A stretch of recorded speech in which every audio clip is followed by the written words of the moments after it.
Hey, what's up? Andrew Kramer here for VideoCopilot.net, and welcome to this very special Halloween video tutorial. Now, you know what makes this tutorial special? Absolutely nothing. It's just like the rest of them. It just happens to be Halloween today, and it just happens to be our number 50 tutorial, which is a pretty cool thing in itself. So I thought maybe we'd take a little time to look back at all the...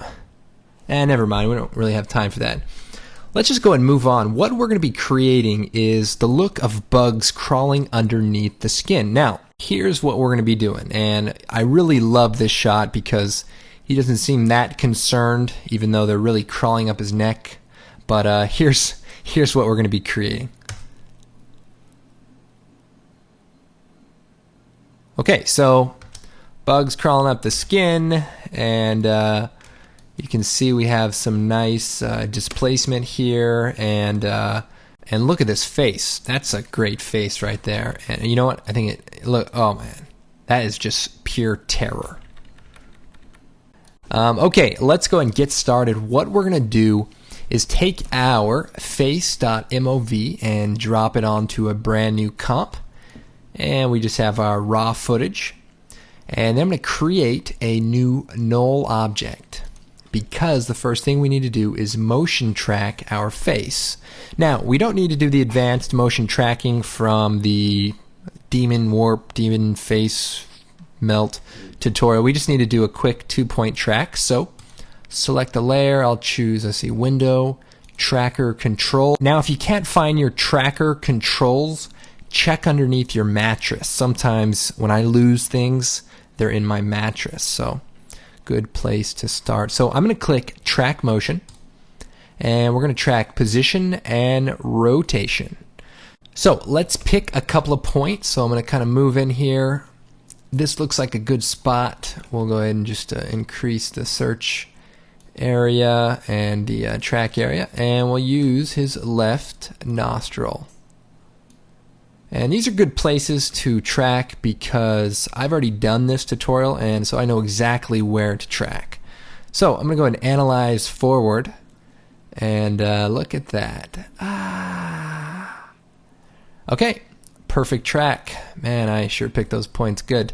And make sure we click Edit Target and that we have Null 2 selected. I'm going to choose OK and Apply. Am I going a little fast? I'll slow it down a bit. Just really excited about this one. So I'll click Apply, and we'll apply to X and Y. Okay. So now we have a null object on his forehead, which is very impressive on its own. Now the next step is to create our bug. Now we're not going to be creating an actual bug, but we will be creating a silhouette of a bug. So I'm going to create a new solid, and we'll call this bug layer. And white is fine, and we can get pretty complicated on this, but I think a good bug starts with an oval. So we'll just make an oval shaped bug on the white solid with the elliptical mask tool, and then I'm going to hit F. I'm going to feather this out about 10, and then I'm going to hit T, and then we're going to lower the opacity to 50%. Okay, so what we're going to do is animate this bug layer so that it looks like it's crawling on his face. So I'm going to hit P, brings up our position, and I'm going to set a keyframe, and then I'll just, let's see, I'll move, dang it, lousy gun. I'm going to go ahead and move it down here below his shirt line, and then I'm going to go up to the end, and I'm going to move it up to his hairline, which is clearly receding, and in no time he will be the guy from Let's Make a Deal, or The Price is Right, or Deal or No Deal. That's right. And that's a good look. So the other thing we want to do here is sort of kind of follow on the contours of his face. And what I can do is parent this to the null object, so that at least the animation will kind of stick to his face. And then what I'll do is just kind of play with the keyframes and kind of follow some of the contours and just give the bug a little bit more life and avoid some of the complicated areas like his eye, because that could be tricky, and if I just don't go there, I won't have to worry about it. Okay, so I'm going to just push this beyond his hair even more there. So right now we just have the bug crawling up his face. Perfect. Now I'm going to right click on the footage, choose transform. All right. Right click, transform, auto orient, and choose orient along path. And what that's going to do is make the layer sort of follow the direction of the path. So if you look right here, it kind of rotates to follow the path. The only difference is it's sort of offset. So if you hit R, we can rotate it back on track, and then you'll see that it kind of follows the contours pretty nicely. So I'm just kind of... Okay, so there's our bug crawling up the skin. Now the next step is to pre-compose this. So we'll select the bug layer and the null object and choose layer pre-compose. And we're going to move that into a new comp, and this is our bug mat. And I'll choose OK. So the technique we're going to take a look at today is sort of a procedural way of creating things underneath the skin, with sort of a displacement. And we can add a bunch more bugs into that comp and make it look like they're crawling all over his face. But we're going to start out with just the one. And then I'll go ahead and shut the layer off. I'm going to go to my effects and presets, and we're going to type in glass. And there's a great plugin called CC Glass. And it comes on your After Effects install DVD in Cycore Effects. It should come with CS3. So what I'm going to do is take that and apply it to my face. And wow, we get this crazy wild thing. This effect, I think we've used it before, and it creates kind of a cool organic look. Wow, that is impressive. But what we're going to do is click on the Surface tab in the Effects controls, and we're going to change the bump map to our bug mat. Aha! So now we're sort of getting somewhere. Not perfect, but somewhere. And we want to change the property to alpha. And that way it kind of follows the transparency that we have inside of the bug mat. Now we can go ahead and set this up a little bit. So what I'll do is, let's see, we can bring the height down. The trick here is just kind of playing with the settings to get what you're looking for. You're going to have a completely different shot, and you're going to have to try to match these settings, so I suggest you kind of play with it. Here we have a light source, which I guess is over here to the left, and it's like a sunset, I think. And so we just have a little bit of shadow on this side, and it's pretty soft. So there's no real harsh shadows, but we do want to kind of keep the light source in that direction. So I'll go and play with some of the settings here. I'm going to bring the softness down because we already have the softness in our transparency of our bug mat layer. And for the displacement, we'll bring that down to maybe 25. We don't want it to be too bubbly, so 25 looks good. And then the light, we want to change the direction of the light to match our scene. So kind of up and to the left looks pretty good. And then we can change the height of the light. So as you can see, we sort of create a much more realistic, direction. Now, you're going to notice that we're losing brightness on the image, but don't worry about that. Just try to get the lighting to look correct. And once you do, then we can go to the shading controls, and we can increase the ambient light or the diffuse light to re-brighten your image. Now, this little hotspot, the little highlight there, is called a specular. And that sort of makes things look like plastic or glass. So we're going to bring that down, but we want a little bit. So if I bring it up, it looks too shiny. So what we can do is increase the roughness, and that'll sort of smooth it out.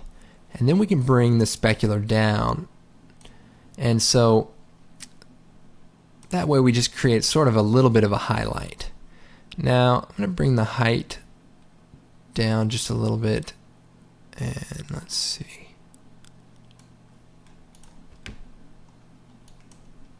You can bring the light intensity too, so that you can kind of dim the shadow, and then just bring the ambient light back up. So right away we're creating some pretty interesting effects. So you can see the bug kind of crawling up the skin, and looks pretty good. But there's a lot we're going to do to sort of enhance this effect. So first thing I noticed, our bug is underneath the shirt, and while this is probably more realistic, I want to show you how to obscure it so that you don't run into that problem. And what you're going to do is come into the bug layer. So we Alt double click, and that's going to bring the comp up that has our matte. And the other thing we'll do is we'll copy the face, edit, copy, and paste it into this comp just so that we can see what we're looking at. And then what you're going to do is create a new solid. Doesn't matter what color. We'll bring the opacity down. And I'm just going to sort of draw a shape with the pen tool around the shirt.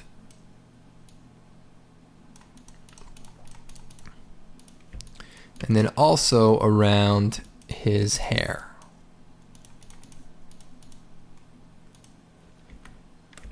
And then we'll go ahead and draw the graduation.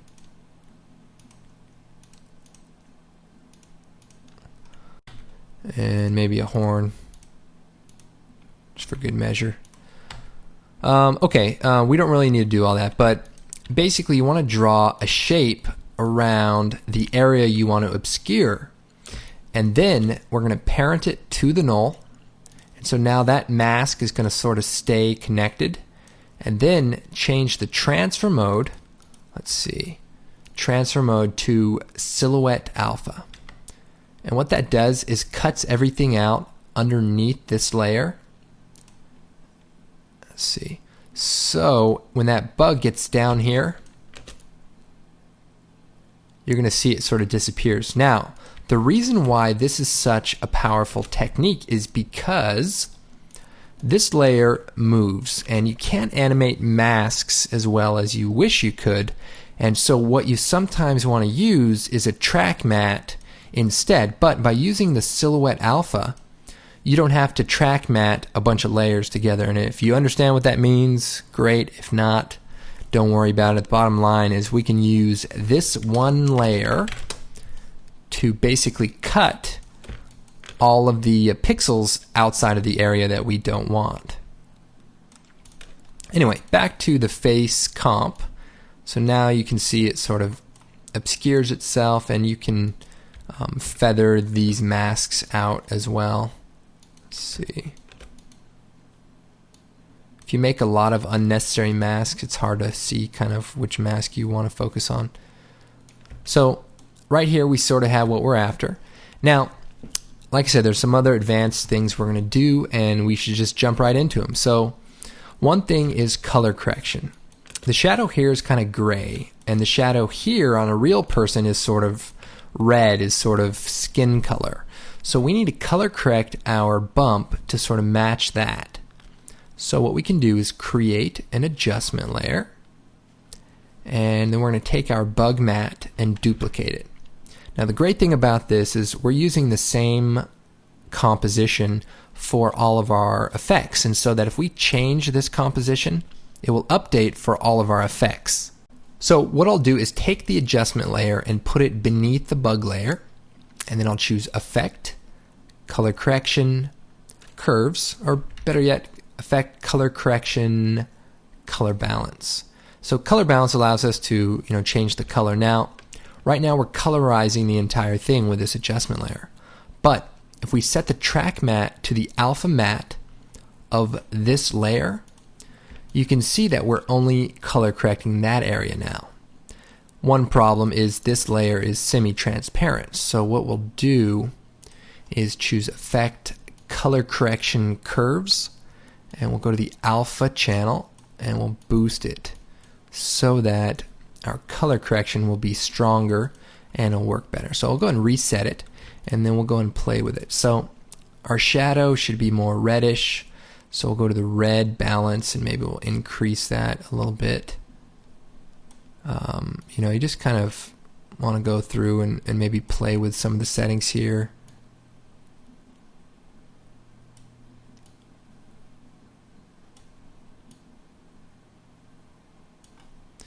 And then you also want to go and, you know, make sure your other settings are adjusted. And then we can also add just a regular, you know, brightness, you know, dim it out, or whatever. So just kind of pull back, you know, scrub through it, make sure that the color correction is looking right, and if it's not, just you know, make some adjustments until you have, you know, kind of what you're looking for. So here it's still getting a little bright, so I'll go back to the shading and we'll bring the specular down to like 5. So that's looking really good now. And the other thing we want to do is maybe add a soft shadow. Now this is a little trickier, but definitely a necessary part of this composition. So again, I'm going to duplicate our matte, which is our layer, and I'm going to choose Effect, let's see, Generate Fill, and I'll fill it with black. So now we sort of have a shadow, and then I'll choose Effect, Fast Blur. And so now I've added this all to just this single layer. And then I'm going to duplicate the layer, and then I'm going to set the bottom layer to Track Matte Alpha Inverted Matte. So instead of using the alpha of the layer above it, use the inverse of it. So then if I take this layer here and move it over to the right, you can basically see that it gets hidden by that area. But what we want to do is just kind of bring it down and then blur it out a little bit, and maybe move it over, and then change the transfer mode to overlay, maybe bring the opacity down a little bit. So the idea here is just we want to kind of create just a soft shadow, and that looks pretty good. Also, if we take our adjustment layer and our matte that has our color correction, we can put that on top, and that way our color correction is above everything here. So okay, so we're making some progress, and the next step is to sort of make it seem like the displacement is pushing the bump over to the left, because his face is sort of not square towards the camera. So as much as this is a two-dimensional effect, we want to sort of cheat it so that the bump sort of protrudes out that way. So to do this is a little trickier, and I'm going to duplicate the matte, and I can, let's see here, we'll call this the color correction matte. This one is the shadow matte, and this one is the displacement map. But the displacement map doesn't work by itself. I need to do something to it first. So what I'm going to do is choose Layer, Pre-Compose, and move that into a new comp. And then I'm going to Alt, double click on it. So same displacement map right in a new comp. And I'm going to create a gray solid. So I'm going to choose the color, and we're going to do, let's see, 126, 126, 126. So kind of a middle gray. And okay. Put this beneath our displacement, and then I'll bring the opacity up or the alpha up by going to a curves adjustment and boosting the alpha. So that's pretty good. I'll go and close that. And now back in our main comp, we have our displacement map on top. Now the reason you have to pre-compose it is because the displacement doesn't see effects, it only sees a comp. So anyway, let's create an adjustment layer, and then I'm going to choose Effect, Distort, Displacement Map. And then for the displacement map, I'm going to choose our displacement map comp. So let me go in here, and I'll set these values to 0, we're going to use the luminance because we set this up so that middle gray doesn't affect anything. So if I were to increase my displacement, the middle gray wouldn't do anything, essentially. And that's because it's made to only affect the bright areas or the dark areas. Anyway, the point is you want to use that gray so that it doesn't affect the layer. So now we are only affecting that area, and look what we're doing. We can sort of push this in the direction that we want, almost like it's 3D. Now you see we're getting this tearing, and that's because the displacement ends right there. But what if we could sort of cheat and move the displacement over, sort of to kind of make this work better? Well, if we Alt double click on this, we can sort of move this to the right. And I'm going to use the arrows and just kind of click it to the right a couple times, so like 3 or 4. And now if I increase the displacement, you see it blends a lot better, and we can cheat that even more, or bring it over in the other direction. Let's see, depending on what you need to do. So in this case, we actually want to go in that direction because we want to make this push out more to the left. So we'll move the displacement to the left, maybe there.